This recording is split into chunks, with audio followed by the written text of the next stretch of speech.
আজ চলে গেলাম স্কুলের কাজে করুণাময়ীতে। শিয়ালদা থেকে যে করুণাময়ীর মেট্রো রুটটা সেটাই ধরলাম। খুব সুন্দর লাগলো। গঙ্গার মেট্রোটা ঠিক এরকম টাইপের। অন্যান্য মেট্রো স্টেশনগুলোতে বাইরের যে কভার দেওয়া আছে, গ্লাস কভার, গ্লাসের গেট, সেটা নেই। এই মেট্রোতে গিয়ে দেখলাম। এখান থেকেই শুরু করলাম আমার যাত্রা। এটা হচ্ছে শিয়ালদার মেট্রো স্টেশন। এসকেলেটর থেকে নামতে নামতেই মেট্রোটা বেরিয়ে গেল। চলে আসলো তার ঠিক 15 মিনিট পরে আর একটা মেট্রো। উঠে পড়লাম তাতে। ফাঁকাই ছিল মোটামুটি, কিন্তু খুব সুন্দর। বাইরে যা গরম, খুব ভালোই গেল জার্নিটা। মোটামুটি শিয়ালদা থেকে 6 নম্বর স্টেশন হচ্ছে করুণাময়ী। প্রথমে ফুলবাগান, তারপরে আস্তে আস্তে এগিয়ে চলল আমার গন্তব্যের দিকে। খুব ফাঁকাই ছিল মেট্রো, কাজেই খুব ভালোভাবে এসির মধ্যে বাইরের গরম থেকে বাঁচার জন্য চললাম করুণাময়ীর দিকে। চলে এসেছি করুণাময়ী স্টেশনে।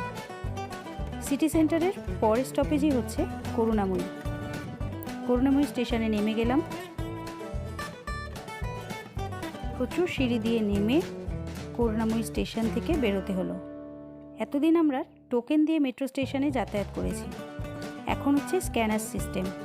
টিকিটের মধ্যেই কিউআর কোড থাকছে, সেটা স্ক্যান করলেই গেট খুলে যাচ্ছে, যেটা এন্ট্রি এক্সিট গেটে রয়েছে। শিয়ালদা থেকে করুণাময়ী মেট্রোর ভাড়া নিল 20 টাকা। দেখতে পাচ্ছেন বাইরে খা রোদ, কাজেই ঠান্ডা থেকে বেরিয়েই এই গরমটা প্রথমে গায়ে জ্বালা দিয়ে উঠল, কিন্তু কাজ তো করতে হবে। চলে গেলাম। এবার ফেরার পালা। ফেরার সময় বেছে নিলাম মেট্রো রুটটা। করুণাময়ী থেকে মেট্রো করে শিয়ালদা, শিয়ালদা থেকে বাড়ি। শিয়ালদার মেট্রো স্টেশন। যথারীতি নিচ থেকে আস্তে আস্তে ওপরে উঠছি শিয়ালদা স্টেশনে ঢোকার জন্য। অনেকটা নিচেই, দুবার এসকেলেটারে করে উঠলে আপনি শিয়ালদা স্টেশনটা পাবেন, কিন্তু অবশ্যই দেখে নেবেন কোন দিকে আপনার প্ল্যাটফর্মটা পড়ছে।